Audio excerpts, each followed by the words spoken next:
Football! Ikay tigunit! Ikay tigunit! O, then, ipalantaw ng mga bula. Ilantaw ng bula.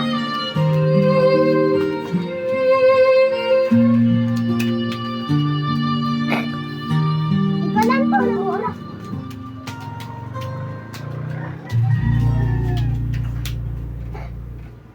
Bango, may pera, may maraming pera. Alam nyo, kahit na sobrang dami ko ng mamahaling pabango, bumibili pa rin talaga ako ng affordable na perfume or affordable body mist. Especially kapag nag-discover ko siya pala sa kapatid ko, sa mga kaibigan ko. Ito kasi, sa college friend ko, late siyang dumating. So paggabi niya sa akin, umaamoy siya sa akin. Then, guliti sa akin. Parang first time ko Ako gatas. And then sabi niya, yung violet yung nabibili lang sa TikTok. Di pag Magkano? free cake, right? Sa 269 pesos daw ganyan. Pero pag check ko, parang nasa 169 pesos lang ata ngayon to.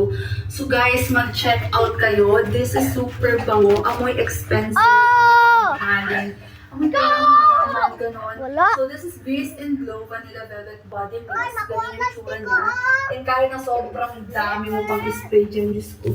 Hindi ka bang hinala kasi na-affordable siya and amoy na amoy ka. And sa totoo lang, nung nabili ko to, hinanap ko talaga kasi nagbabasa ko ng mga review.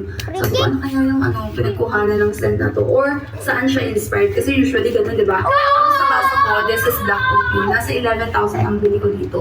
So nauna kong bilhin to bago ko bilhin yung mahalin. Pero sa totoo lang, parang mas gusto ko yung scent nito. Kasi parang mas mild siya. Though syempre, long lasting to, mas long lasting to.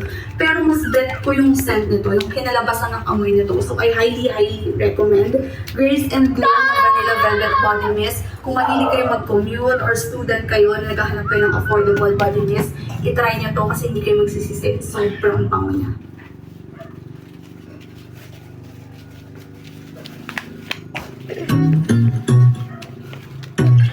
Free Reels, Dramas and Reels.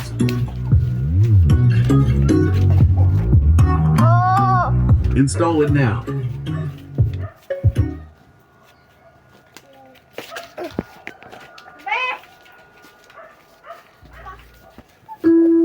Mailalim na. Ana-anahan.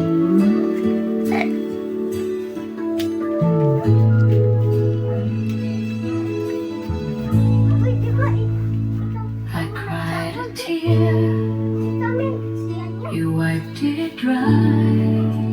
Yan, Rian. I was confused, you cleared my mind.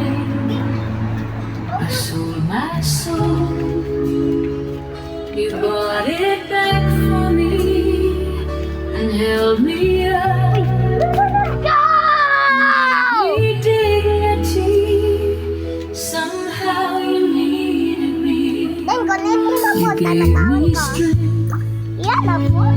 to stand alone Uy, iba. again, Ito, to ikaw. face the world Ikaw, Isra. out on my